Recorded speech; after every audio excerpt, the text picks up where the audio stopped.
Hey everyone, how you doing? This is Amon Green, Green Bay Packers all-time leader in rushing, and you're watching Packers Total Access Live, your daily source for Packer content.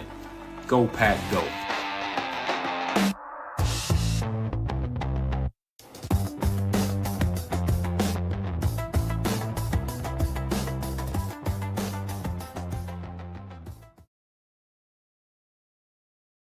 What's up, guys? Welcome into Packers Total Access. My name is Clayton. You can check us out on packernet.com. Find me on Twitter at Packers_access. Join alongside Tim in Green Bay, here to break down.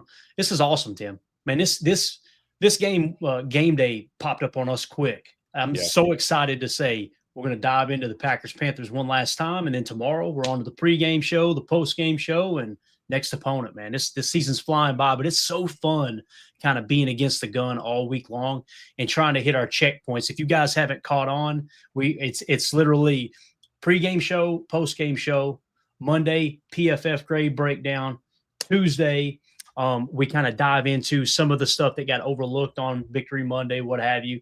Wednesday is typically the film breakdown. Thursday, we're right on to injury reports and the next opponent, man. It feels like you're almost a part of the team. You know what I mean, Tim? We're prepping every single week for the upcoming opponent. It's awesome, man. Yeah, be a part of the action, right? Let's dive in. It's just what's today? Oh, it's another Saturday in the National Football League, right? Let's go. That's exactly right. And listen, we are gonna play this until you guys get tired of it too. I don't give a shit if it's Halloween. And we may eventually get canceled. Who knows? But they wonder why I call him Tupac LaFleur. I mean, Come on, guys. Come on. Exactly. So today, guys, what we're going to do is dive into what we call the game plan. Okay, that's a basically an article, a group of information we put together on our Patreon group, patreon.com/PackerFan Total Access. If you're in the Patreon group, you've already read it, you got access to it early. We're going to dive into the offensive game plan on how to attack the Panthers defense. We're going to dive into the defensive game plan on how to slow down the offense on Carolina's side. And then we'll talk about the Tuesday players, the guys that make the real difference in terms of those key players of the week, if you will. So, but before we get into all that, if you would do that YouTube stuff for me, hit like, hit subscribe. If this is your first time tuning into PTA, welcome. Thank you for making us a part of your day.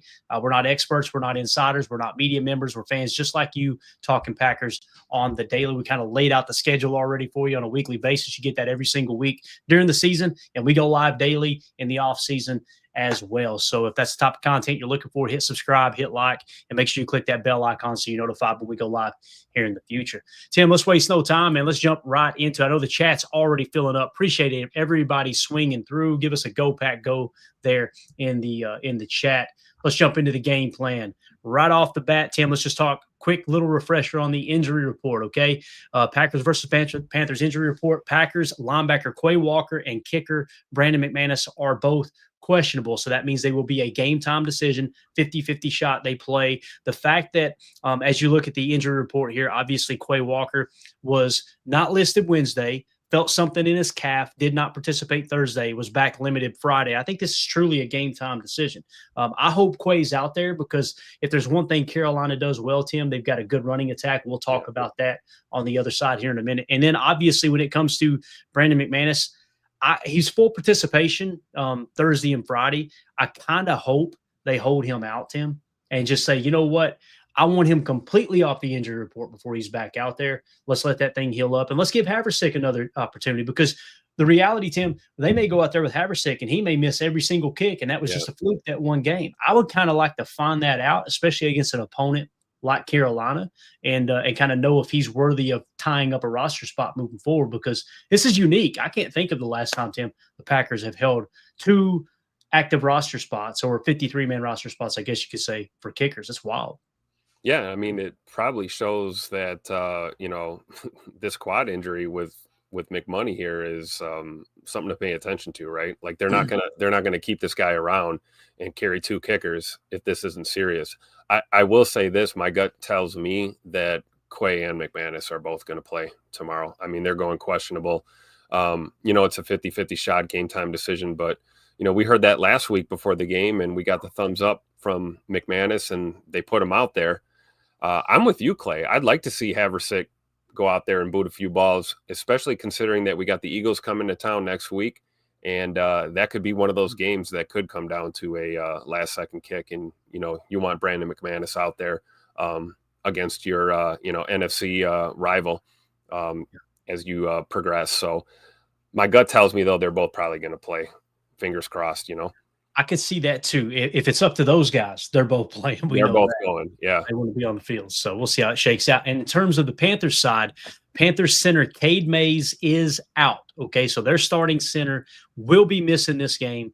And then their tackle, Taylor Morton, actually, I think it's Moten. I think I spelled that wrong. I apologize, is questionable. So they're banged up on the offensive line, no doubt. And there's several people that are questionable. Those are just some kind of more important guys. Obviously, with their center being out, they're going to be without Princely Umanamelon as well. And they've got like 5 or 6 other guys that are listed as questionable. So we'll keep an eye on that. We've covered the injury report pretty extensively through the week. I just wanted to touch up on it real quick. They're going to be a little light at offensive line.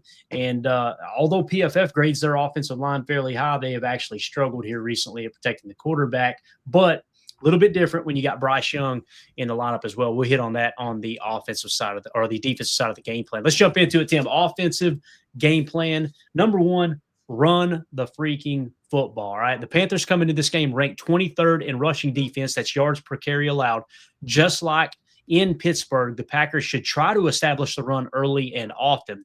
That combined with taking an early lead would help prevent the Panthers from running a more balanced offense. This should be the plan unless Carolina loads the box like Pittsburgh did.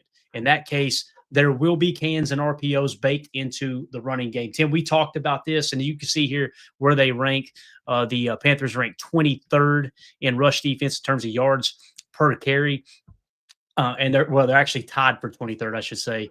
But in Pittsburgh, everybody was going, man, what's wrong with Josh Jacobs? There wasn't nothing wrong with Josh Jacobs. I mean, he might have been a little bit banged up with his calf injury, but I will say this. Every time you've seen them try to run the football with him, the box. Yep. Also, I noticed him, they were kind of playing an underlook. And at one point, we came out in a balanced 12 ace look, and we motioned the U over to the right and made it a strong right look, and they did not shift with him. They stayed under formation, which tells you they knew they expected us to run weak side. What did we do? We had an RPO baked in. That's when we hit Tucker Kraft on the RPO. So you got to really, really lean into that stuff. But nonetheless, they do have a weak run defense. They're giving up 4.6 yards per carry. This could be a game like in Pittsburgh, as we talked about, Tim, in the first half, they shut us down running the ball because they loaded the box. Second half, we started playing Emmanuel Wilson a little bit more. I don't think it was anything other than we probably had Josh Jacobs on a little bit of a pitch count, but that got amplified because they noticed when we put Emmanuel Wilson in the game, they lightened the box. Therefore, Emmanuel Wilson is now free to run. And as we've talked about many times, I don't think Emmanuel Wilson's on Josh Jacobs' level. However, he can tote the rock. So you give him a light box, Emmanuel Wilson will hurt you as well. Yeah, and that might be the recipe once again, right? Josh has got the calf. Still kind of nagging, hanging around, right? He might be on a snap count again, running back by committee. Let's do it. I would anticipate with Carolina being weak against the run that they are going to attempt to load the box more often than not, just to try to compensate for that. And I think if we're committed to running the football and forcing them into those situations, it'll be like Pittsburgh again, and we'll be able to light things up in the pass game. So we have to try to run the ball. Bottom line, whether Josh is out there or it's Emmanuel Wilson, because like you said, man, Emmanuel Wilson has proven that he can get it done, especially if they're looking to stop the run in a situation where they probably don't have the right personnel, or they're not stout enough to do it. I think both of our backs can eat in this game, honestly. I can see it too. Nick McSwain in the chat says, Clayton, when defenses disguise their coverage and love cans to a play, is he just guessing, or is he getting a tell some other way? Really, I don't think the answer is as cut and dry as you might be expecting, Nick. I think you go out there as a quarterback and you look up, think about it. You've watched tape all week long. You know what their tendencies are. You know, hey, when they're faced with a tray right or a trips right, 63% of the time they go with this defensive call, right? That doesn't mean they're going to do it on the Sunday that they play you. However, you go out there with that information to go, okay, we come out in here, 63% chance I'm expecting cover 6 defense, right? Okay, you come to the line of scrimmage, and then you go, okay, let's try to identify are they in man or not. You might use that little shuffle motion where the running back will just shift out wide and come back. Does a backer step with him? Now, even with that, Nick, it's not cut and dry because the linebacker could be sugaring Jordan and going, hey, anytime there's motion, guys, go with them and get back to your spot. Let's try to make him think it's man coverage. So that could happen. You could bring a target from opposite the formation. Like, let's say Matt LaFleur wants to call a double wolf concept out of dubs, right? Well, he may start Trey or trips right and then bring one of those targets over to make it dubs. And that was the plan all along. But the goal is, let's start Trey or trips right, motion that guy over so Jordan can gather some information. Do I think it's man coverage or not? You can also tell by the splits of the safety. You can also tell by the backer's depth. You can also gather information from how what alignment they're in. And what I mean by that is, it may be that 62% of the time they like to run that cover 6 defense if they're in an under front. But when they're in an over front, maybe that percentage changes to 48%. And now it sways in the opposite direction. These are the things that great quarterbacks do. I think Jordan is getting into that realm where he's seeing everything like that. And that's a really exciting place to be. I think last year, Tim, Matt LaFleur was probably just saying, hey, listen, you focus on making the right read post-snap. We'll try to get you as much information pre-snap. Don't put too much on your plate. And then when they seen that back half of 2023, they said, all right, let's start to put some more on his plate. Of course, the injuries slowed us down a little bit last year. So hopefully that answers your question, Nick. You're trying to gather as much information as you can, but it's almost like a game of battleship too. You don't know. They may be bluffing, Tim. They may be on the other side trying to sugar you at any point. And that's why, again, my 4 key attributes for quarterback play: accuracy, quick release, right? Quick release is what's going to help combat a good pass rush. If you got a long release, you're going to struggle. You're going to get hit more often than not, and the ball's not going to get out. Accuracy speaks for itself. Pre-snap read is exactly what we just talked about. How studied, how well-versed are you in your offense against the particular defense you're going up against in the 4-game saturation of tape you just watched? All right, how good are you at diagnosing what they should be in or most likely in pre-snap? And then post-snap, Tim, all hell could break loose and you were completely wrong. You got to know where the answer is there if you guessed wrong pre-snap. Does that make sense? Yeah, and that's what we've seen from Jordan, right? This year, that's the biggest difference from this season to last season, injury-laden performances or not. There's validity to what you're saying. Like, I could see Matt LaFleur maybe a year or two ago wanting to kind of ease Jordan into some of these reads and some of these looks. Don't give him anything, too complex. Now he's mastered this offense, and the more pre-snap info you can give him, the better equipped he's going to be post-snap to, react to whatever the hell's going on. He's obviously, well, I'll let Coach tell you. He's a grown-ass man now. And that's exactly right. That's exactly right. And we did find out, Tim, that Halloween question that the media asked was planted by Waller. We got that confirmed. I think Rob Domofsky confirmed that it was Waller, who's one of the PR guys in Green Bay. He was the one who actually told the guys, hey, ask him about Halloween, which tells me behind the scenes, Matt must have jumped somebody's rear end over talking about either Halloween. That or Matt knew right away. Like, he knew right away who that was coming from. He did look over to say Waller, didn't he? He said, nice work, Waller, or something like that. So, well, we got a super chat here from Hardy the Prophet, who says, dang, guys, y'all have impeccable timing. I'm usually at work at 6, then y'all go live at 7, but I got called in at 2, and you're live at 3. LOL. Hey, man, just glad you're in here, Hardy. Appreciate the super chat. I've got an early family dinner we got to go to, so I thought if that dinner runs long, wouldn't make it home in time for the show, so we went a little early. Hopefully that's not too inconvenient for everyone. Of course, you can go watch these videos back later, but it is a lot more enjoyable when the chat's full and we got multiple people in there talking. Thank you so much for that dono, Hardy. Appreciate you, buddy. Biz1987 says, it seems like Rodgers was great at reading defenses and Favre was able to get by on arm talent. Love seems to have a bit of both. I think that's a very accurate statement right there. Love has the arm talent to make some of those Favre throws, but he also, when you try to make those throws, you get in trouble like Favre sometimes, right? But I don't think anyone other than Tom Brady maybe is going to get to the level of reading the defense the way Rodgers has, So right. I think I'll tell you what, I'll put Aaron Rodgers' freaking arm talent up there against anybody you've got that you want to bring to the table. One of the greatest throwers of the football of all time, for sure. Yeah. Nick McSwain said, thank you. Excellent answer as always. Thank you so much, Nick. And one thing I will add to that too, the beautiful thing about RPOs, guys, is once all the sugar's over and everything, if you're running an RPO look, what's cool is no matter what they sugared or not, the answer, the key, the answer to the question, you read on an RPO. So they can't sugar after the snap, right? Once the ball is snapped, you got to get to your spots. And the RPO kind of, it's almost like the idea of what you do pre-snap to gather information to make the right decision is baked into post-snap, and the defense can't do anything there. They got to run their play, right? They got to run their assignments. So appreciate you, Nick. Thank you so much for the good question, man. The other thing I want to point out here, Tim, when they're in their base 3-4, their front don't look that bad other than, who they got at Wharton there to 50.4. From a PFF standpoint, you've got Brown, Derek Brown, which, spoiler alert, he's one of our Tuesday players. Dominant defensive lineman, 89.4, and their nose tackle Robinson is the 23rd best defensive lineman according to PFF at a 73.6. It makes you wonder, why is their run defense so bad, right? Well, the tape suggests, I hate to pick on them, but it's not just about that front. It's these guys back Those here. linebackers, Linemen, right? And they got Nick Scorton, obviously a rookie outside linebacker / edge. And then you got Wanum, if he is the one who's getting the majority of the snaps at a 53.2. So what it tells me is your edges are inexperienced and lacking talent as opposed to Brown, Robinson in the middle there, right?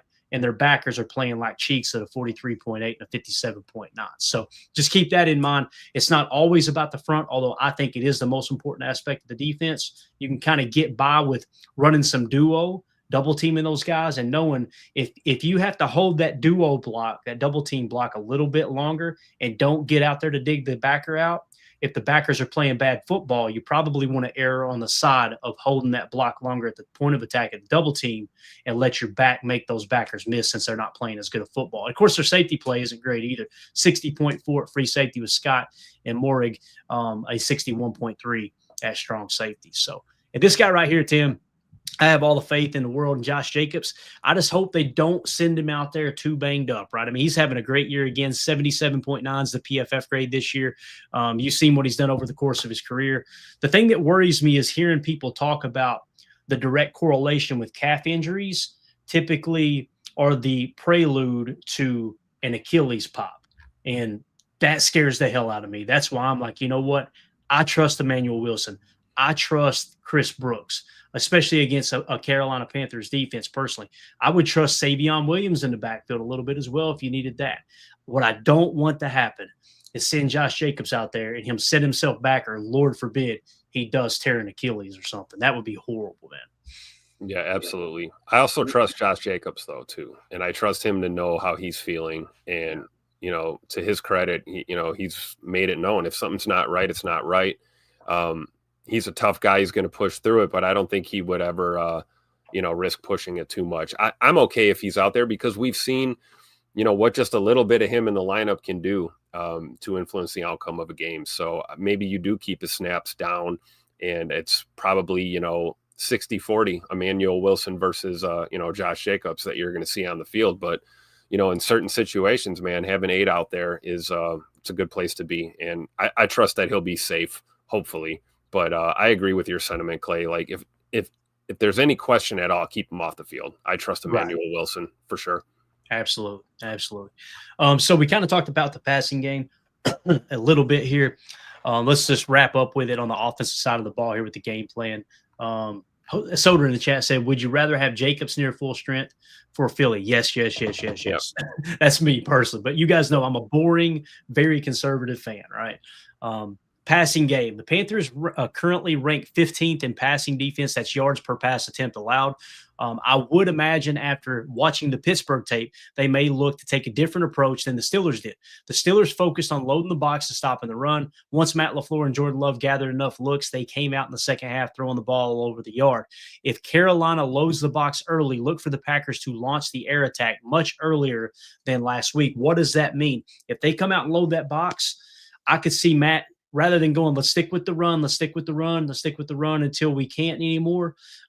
Maybe, I don't know, halfway through the second quarter, rather than wait until after halftime, let's just go out here and throw the ball around because they are loading the box. Now, on the flip side, Carolina is watching that tape from Pittsburgh and going, boys, once they decided they wasn't going to run in that heavy box, they cut Pittsburgh apart. So maybe they play it from a pass standpoint, right? And just say, let's give them the run and let them nickel and dime it. And see how that shakes out at halftime. So that's why it's important to understand that every week these teams are watching the same tape, right? They've got the last 4 game saturation. They're going to watch the last 2 head to head against this coaching staff if there is that available tape, and they're going to try to make a decision on do we try to take away what they did well last week, or do we try to take away what we think they may do this week with how they specifically match up against us, i.e., how they rank and run defense? So when you look at the passing defense and yards per pass attempt, like we talked about, Tim, not great at 6.5 yards per attempt allowed for Carolina. They're sitting at the 15 mark, but it is significantly higher in terms of ranking than where they were at run defense. So they're kind of on their heels in both aspects. Protect the football, take what the defense gets you. Try to get out to an early lead and make them play one-dimensional should be the game plan here.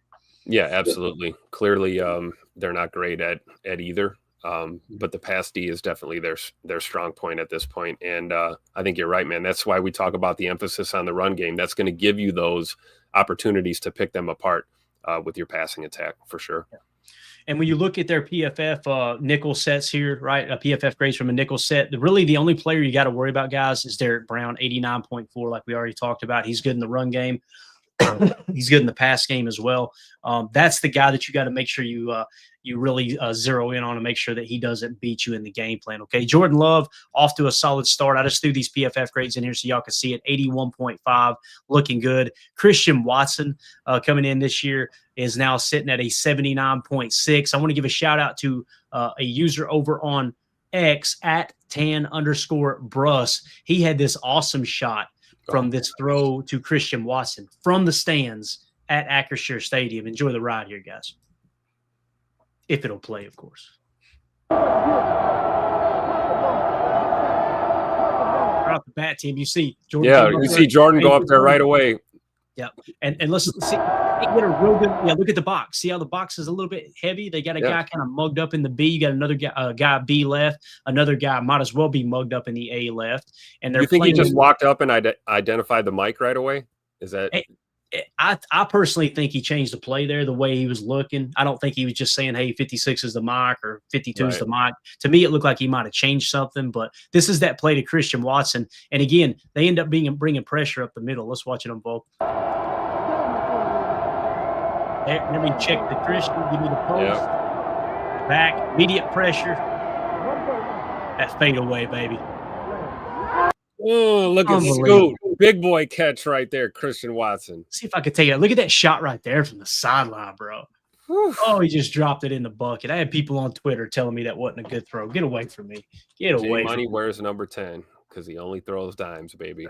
Christian Watson, too, man. Just off to a great start there, returning from that ACL. Another guy to look for, Tucker Kraft, obviously in the passing game, off to a great start. 77.6, another key in this offensive attack. So, that's going to do it for the offensive section of the game plan. All right, if you guys are watching this video back later, let me know in the comments. Let us know in the comments. Jump in there. We want to talk about it. What would you change about the offensive game plan? Do you think we hit it? Is there another player that you might be concerned about that we overlooked on Carolina's side? Is there another person you'd like to see get the ball more? Maybe you want to see Matthew Golden get implemented a little bit more in this offense. Let us know in the comments. Make sure you hit like, subscribe, and click that bell icon so you're notified when we go live here in the future. All right, Tim. Let's move along to the part that I know you don't care about defense. You could care less about defense. Oh, me? Defense? No. So defensive game plan, really, guys. And again, you can check all this out, guys, at patreon.com/PackerFan Total Access, putting this information together for you guys. Number one, stop the run. This is so clear to me, it's not even funny. It doesn't mean that you just completely neglect the passing game, but you got to stop the run first and foremost with Carolina. The Panthers currently rank 10th in yards per rush attempt at 4.6 yards per carry. Rico Dowdle leads their rushing attack with a 5.7 yards per carry. Guys, that's a solid start to the year. He brings a combination of ball carrier vision and burst, already tallying 16 explosive runs, 21 of which broke the 15-mile-an-hour speed mark, and one that was over 20 miles per hour. So, again, I'm going to say that again. Basically, 16 explosive runs is what he's got, right? 21 miles per hour. 21 of which of his just normal runs has he broke over 15 miles an hour. And there was one play, Tim, that he cracked the 20-mile-per-hour mark. That's absolutely insane. The game plan needs to be geared around stopping Dowdle and this running attack first and foremost. What that means, guys, it doesn't mean you load the box and you just let them throw shot plays over the top. What it does mean is if you have to guess as a stack backer or a spur safety, if you have to guess whether or not they're running or passing, cheat towards the run. Cheat to the run a bit, and if we get burned a couple of times, we can adjust. But, man, don't let them come out there and just run a rock down your throat. Rico Dowdle, man, 106 carries, 605 yards on the year. Like I said, 5.7 yards per carry. Tim, his rushing yards over expected, plus 128 right now. His rushing EPA is a plus 11.6. Dowdle off to a great start, which is wild because you would think it would have been Chuba Hubbard. And I don't know if he's been banged up or not, but he's only at 3.6 yards per carry on the year. And like I said, you've got Rico Dowdle at 5.7. Also look for Trevor Etienne. Don't be surprised if he gets some significant carries because he's averaging almost 5 yards a carry as well. So got to stop that running game, Tim. Yeah, absolutely. Like you said, you're not going to sell out against the run every snap, but there needs to be a point of emphasis placed on stopping the run because I'm willing to bet you that's going to be, the baseline ground level for their attack for us is to try and run the football and then hopefully maybe open things up in the pass game like we always talk about. So I'm with you, man. I like that mentality of, if you're thinking, should I think pass or should I think run? Yeah, cheat towards the run, man. Bite down. Let's be stout where we need to be and not get gashed for 8, 12, 15, 20-yard runs here and there early on because that could really change, the momentum of the game and, how things progress. So I agree, man. Point of emphasis on stopping that run game for sure. Definitely. Unless, in all caps, guys, unless the Packers jump out to an early lead, this is not the game to pin your ears back and rush the passer. If Green Bay is to stop this rushing attack, it will come with great gap integrity and their top run defenders, Rashawn Gary, Evan Williams, Xavier McKinney, and Isaiah McDuffie, obviously when they're in the base 4-3, McDuffie out there doing what they do best. You can see here run defense grades on the Packers. Nate Hobbs leads the way at an 85.3, obviously playing that physical boundary corner. That's the strength of his game, is getting in there and helping with the run fits off the edge. The problem is he's struggling in coverage, right? But outside of him, Evan Williams, 82.3. You're going to see Spur 33 more often than Spur 29, meaning number 33 is going to be playing in the box as opposed to Xavier McKinney. But 82.3 for Evan Williams. Xavier McKinney, 78.2. He was laying the wood the last couple weeks. And Rashawn Gary, of course, goes unnoticed all the time. One of the best run-stopping edge defenders in the league at a 77.9. Isaiah McDuffie is 77.8. And albeit only 14 run defensive snaps, Warren Brinson played pretty solid as well in run defense. Micah Parsons, man, 69.6. I was told he sucked at run defense. That is not proven to be true. So, again, the big thing here, guys, like we were talking about, keying in on the run as opposed to the pass, it goes kind of hand in hand. Also, like it says here, you got to stay gap sound. You got to make sure you don't get out of your run fit so they can hit one of these explosive plays and Rico Dowdle get the top speed there, like we talked about, 15, 20 miles an hour on runs. So, yep, absolutely. Don't get washed out of the play, right? Yeah, definitely. And we'll show a couple plays here from Rico Dowdle in a minute, or actually one play, one of his runs, kind of show you what they're doing. So, number 2, stopping the passing game with a controlled rush. All right. The key to the Packers stopping the Panthers passing game will begin with keeping quarterback Bryce Young in the pocket with the cage rush and or touch spy look. The touch spy is a key cog in Jeff Hafley's defensive machine, which prevents quarterbacks from extending plays and scrambling for key yardage. Insert Micah Parsons at Joker 1 and Rashawn Gary on TE stunts. All right, what do I mean by that? So we've seen Micah Parsons play Joker 1. And when he plays Joker 1, most likely what will happen is you'll be playing an A-gap left from the defense's perspective, an A-gap left with the nose. He is going to go across the center's face and try to take that center with him to the left guard, to our defense's right. And Micah will rush off of his left hip pocket and try to catch that single block. Last week what happened, they tried to kick over, and both guys whiffed on Micah Parsons. The reason being, you've got that big 300, 320-pound defensive lineman, whoever you're going to have playing nose in that Joker 1 look. As he's coming across that center like that, man, it's hard to just go, okay, let's just easily pass him off because that defensive tackle's got a full head of steam as well.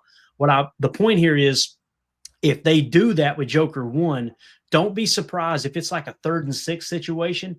if that defensive tackle, rather than cross the face of the center and truly try to get to the quarterback, it'll probably be a touch spy.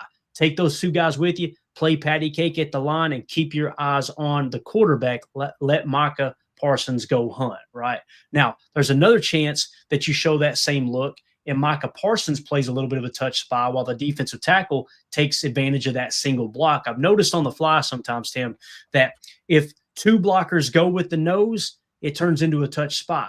If one blocker goes with the nose, that turns into a full rush, and the guy that got double team will play a touch spy, right? Because you're occupying a +1 hat count. You're forcing single blocks across the rest of the offensive line, and you're off and running. So, again, I'm not sitting here trying to pretend like Bryce Young is this just crazy athlete that's going to rush for 120 yards. What I could see happening, though, is if you don't bring a cage rush and a touch spy, Tim, what could happen is him picking up key third downs to extend drives. Next thing you know, it's a one-score game.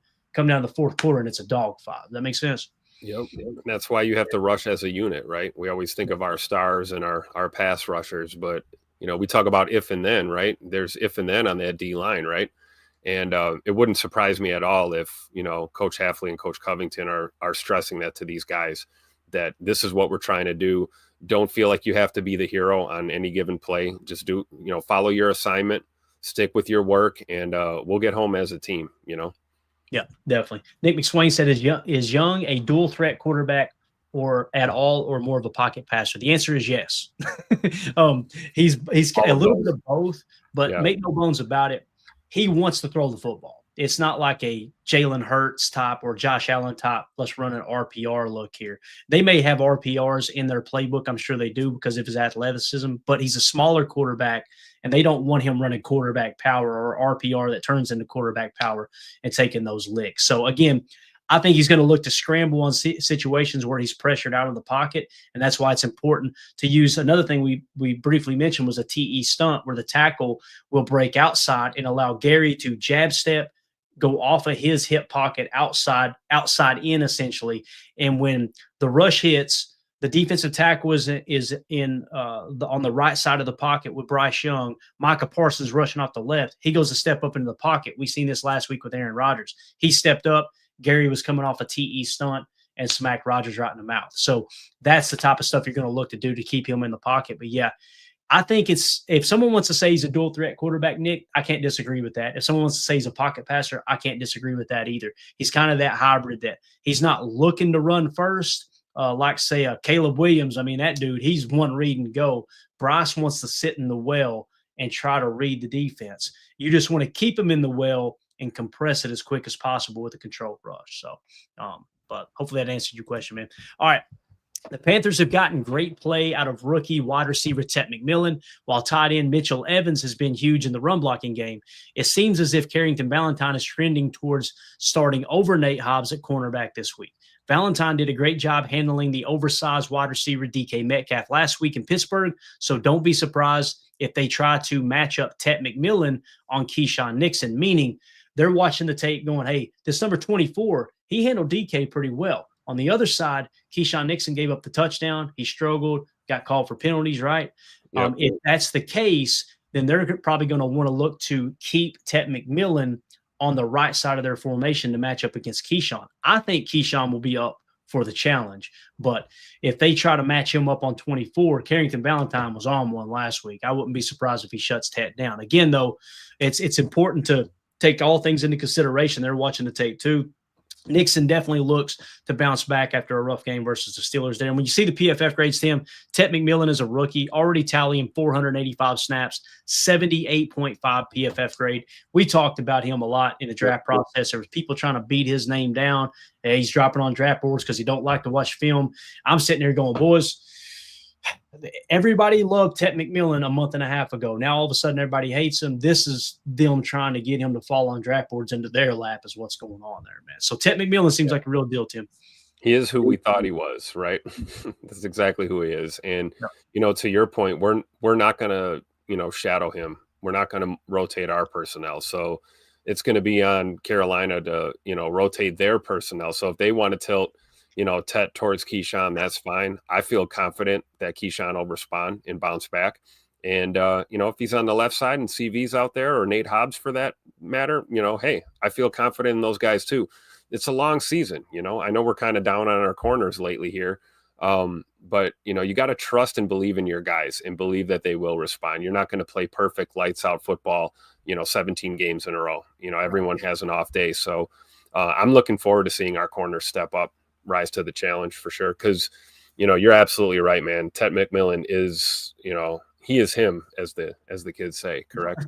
That's right. And as Rashawn Gary says, yeah, he is him and 10 is coming. I love Take it. the crust out of your eyes. One thing I want to point out, you'll see Mitchell Evans, right? And this is why it's important to cross-check everything, guys. Mitchell Evans is grading out really, really well. 84.1 offensive grade, 77.5 in the passing game, 77.4 in the run-blocking game. It doesn't mean he's playing bad football in the passing game, but I want to point this out. When you look at the statistics, Ted McMillan now has 512 yards receiving and 2 touchdowns, right?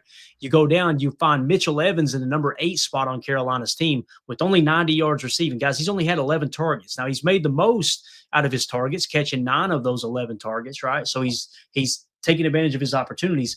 But the point here is to try to understand what they try to do on offense. So when you see that PFF grade, you think, oh, Mitchell Evans is a big part of the offense. More so in the run blocking game, probably has a lot to do with how Rico Dowdle's been able to have such a high yards per carry tally, but he's not as involved in the passing game.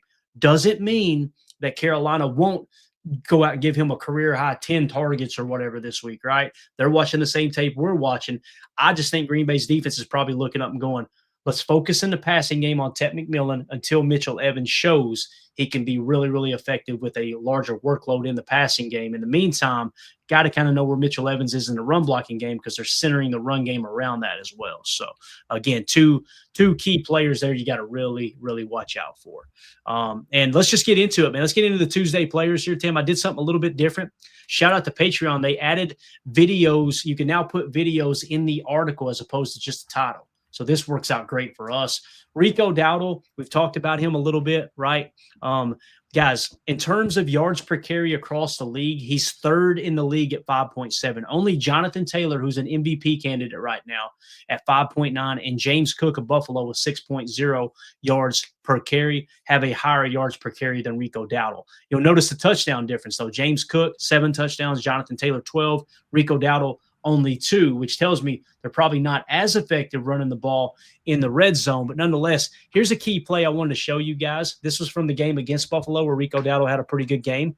Notice they got him lined out wide here, Tim. So what they're going is they're going with an empty 11 look, and the T is flexed far left, okay? So he's almost in like a Baylor split, what we call a Baylor split out left.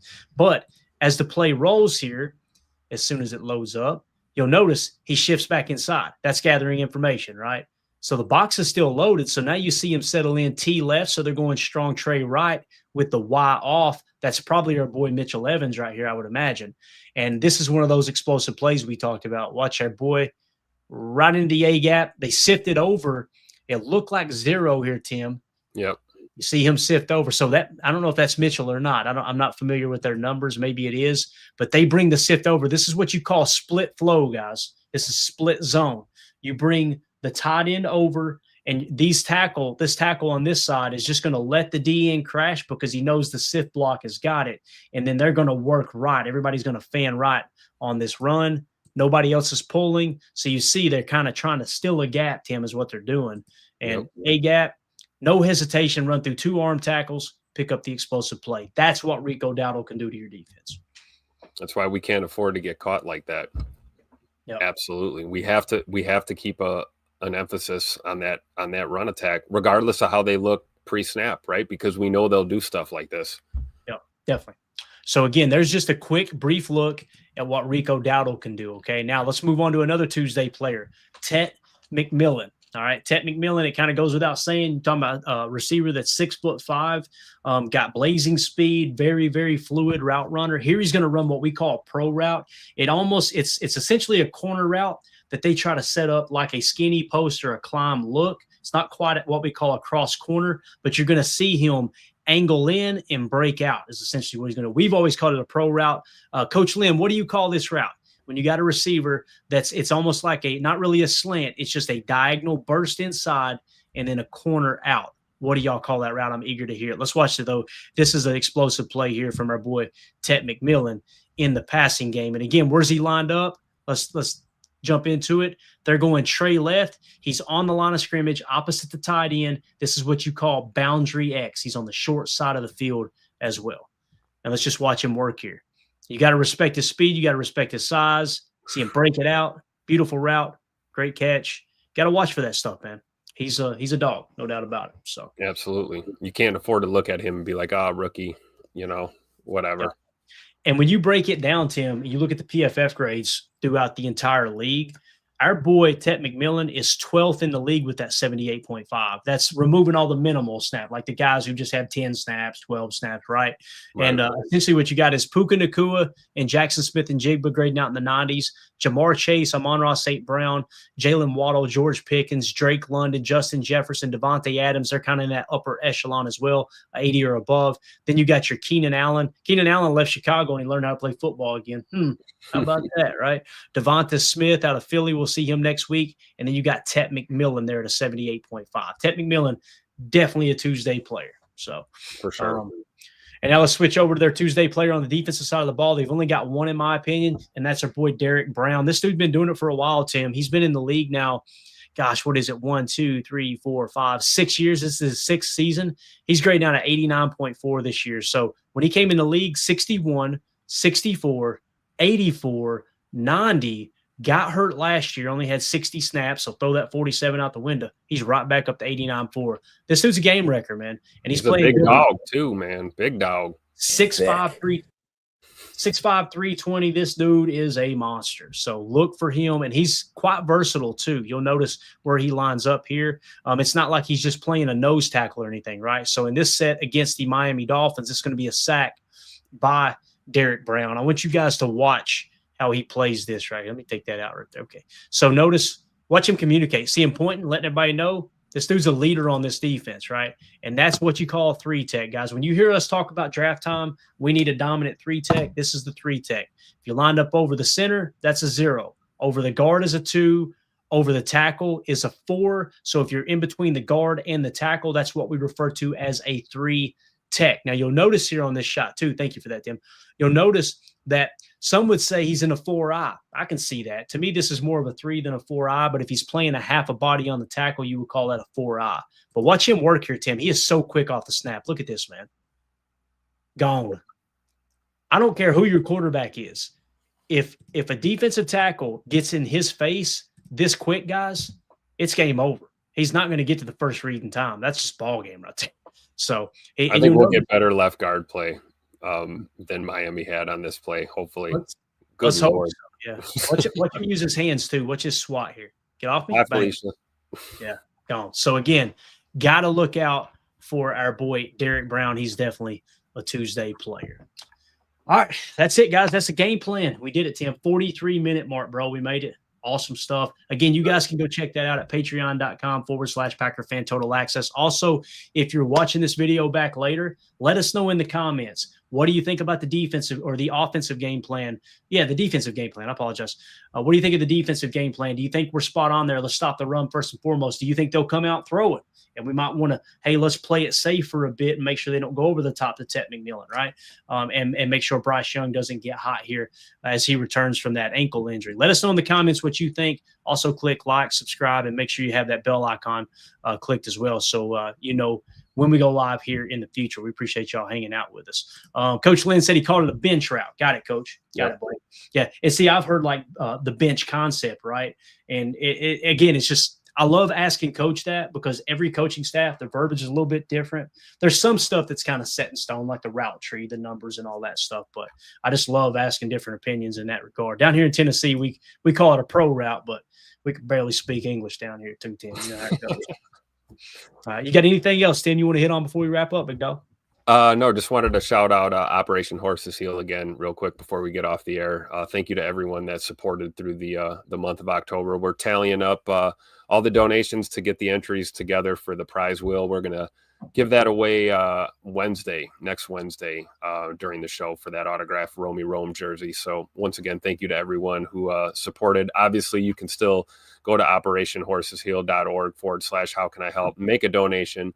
and support that great cause, helping our veterans, obviously, with some really, really life-changing equine therapy, horse-assisted programs allows our veterans for their own self-guided wellness journey. So go to operationhorsesheal.org and still make your donations, obviously, although we've got all of our entries. We're tallying them up for the giveaway coming up next week. Looking forward to that. Absolutely, man. And again, that's for that Romeo Dobbs jersey. Yes, sir. And this is probably my favorite right here. Love it. There we go. We got that updated too, man. So that's going to do it, guys. Sorry for the short show. We have 45 minutes, but I'm so used to going an hour 20, but got to get to this family dinner real quick. Thank you all so much for hanging out with us and just being a part of it, man. The chat was on fire. I want to give a special shout out to Hardy the Prophet for the super chat. Also a shout out to everybody in our Patreon group. Thank you all so much. And the members on YouTube. We're going to be giving away an autographed. What are we going to do this week? I haven't decided yet.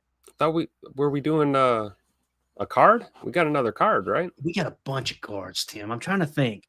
I was going to do the Marshawn Lloyd rookie card, but I want to wait till he comes back so we can be like, all right, our boy's back in the lineup, right? So we'll hold that. We're going to give away an autograph card. It may be an LVN card, but again, if you're a member of the $3 tier or higher on Patreon, patreon.com/PackerFan Total Access, or a member on YouTube, we just put everybody's name in the hat. It's on the wheel, actually, the Larry McCarron pinky wheel. Spin that sucker, whoever it lands on, that's who we'll ship the card to. So just a way for us to give back to those who are supporting the channel. And it's coming out of our personal stash, this particular donated by one of our good friends, Rick Kruger, a listener of the show. So that being said, Tim, thank you for your time. Everybody will be back tomorrow. Tim, what time? Let me write it down real quick. 10:45 Central in the morning. We got a nooner. We'll be going live 10:45 Central. Little over an hour before kickoff. Yeah, so wake up with us, guys, in the morning for the pregame show, the PTA pregame show, 10:45 a.m. Central. We're going to lead off with just showing you guys a slate of games. All right, here's the games that matter to the Packers. Here's your rooting interest type thing. Then we'll jump into the inactives right before kickoff, take you right up to kickoff, show you live shots from Lambeau Field as well. So with that being said, we're out of here. Everybody have a wonderful evening. As always, let's go out and be the change we want to see in the world, and go Pack. We out. Bye, guys.